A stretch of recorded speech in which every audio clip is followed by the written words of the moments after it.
traveling the world solo. When you're on your own, having countless new adventures in faraway places, you're able to experience life and yourself in a uniquely liberating and challenging way.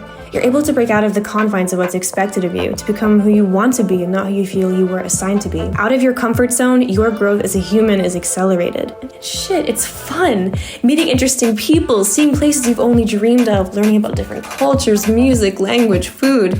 It's exciting. You're thousands of miles from home, everything is new, unfamiliar, no one knows your name, you're completely free. But when shit gets tough, that's just it. You're thousands of miles from home. Everything's new, unfamiliar, and no one knows your name. You're completely alone.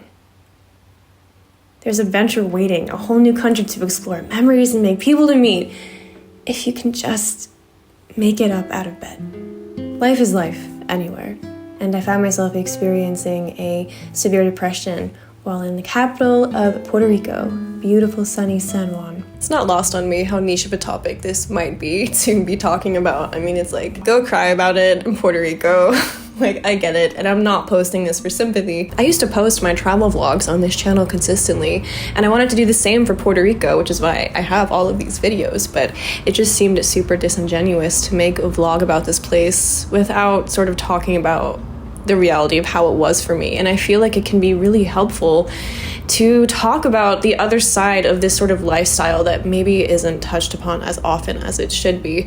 It's really easy to glamorize a life of constant travel and being a digital nomad, like your problems are gone, but the reality is sometimes by choosing a unique lifestyle like this, it can exacerbate some of the harder parts of life. Or even if you're someone who has just moved to a new place and you're by yourself, or whatever your situation, I'm hoping that there's something in here that you can connect with. And I'd like to thank San Juan by helping me get to a better place by the end of my trip here, just by existing in its beauty. I mean, the great thing about San Juan is when you are living in grayscale, it'll bring the color to you.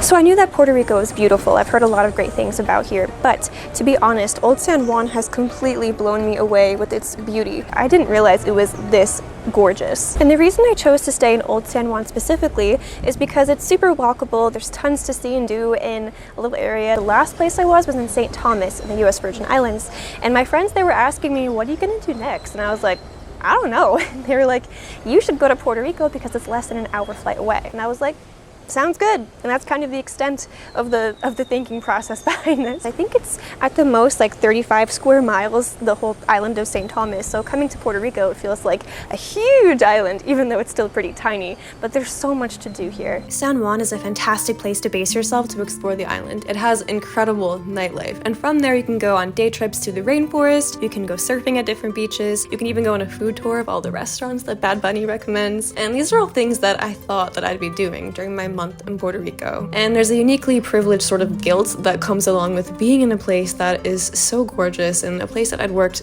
so hard for so many years to get to, like Puerto Rico itself, but you know, being a digital nomad, but yet being kind of unable to really enjoy it. It's like, I'm here in this amazing place. Who knows if I'll ever get back here? But I had to come to terms with the idea that sometimes just being able to walk down a different street or eat at a different cafe is a good enough travel moment and a win. This is life, and sometimes you just gotta put your mental and physical health first before anything else, before exploring. And I think once you're in a really good space mentally and physically, then you can go back into adventure mode. That's how I feel. Like I've sort of taken a step back from adventure mode and just been living mode. It's been working out. Another stressor is the either real or imagined pressure to sort of prove something to other people and to myself that the path that I've chosen is the right one.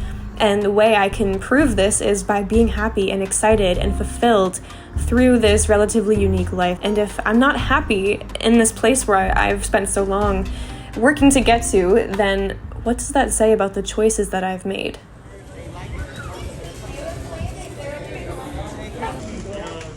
You know what's always going to make you feel better in life? some good freaking food. And Puerto Rico is full of amazing options. Let's get started with a classic. This is mofongo, one of the most popular dishes in PR. Mofongo can be made in slightly different ways, but usually it's made by picking green plantains, frying them, then mashing them. This is usually topped with chicharron, but I'm vegetarian, so mine's always topped with veggies. This is super filling. It's sort of like heavier mashed potatoes. Of course, I had tons of empanadas and empanadillas. Actually, one of my favorite places was this boba place called Dr. Bizarro. It has the most incredibly nerdy, delicious boba drinks. I'm grateful for all the wonderful cafes to work at and write from in San Juan. One of the best snacks you can have here as a vegetarian is Mallorca. It's this sweet grilled bread with cheese and guava in it. That's what I have here, and sugar on top. It's still warm. It's so freaking delicious. Without having the mental capacity to go out and make new friendships, it's crazy how quickly a sense of complete freedom turns to a sense of complete loneliness. Not long after Puerto Rico, I went home. I put a complete pause on traveling, which was an unprecedented mood, but undeniably the best thing I could have done.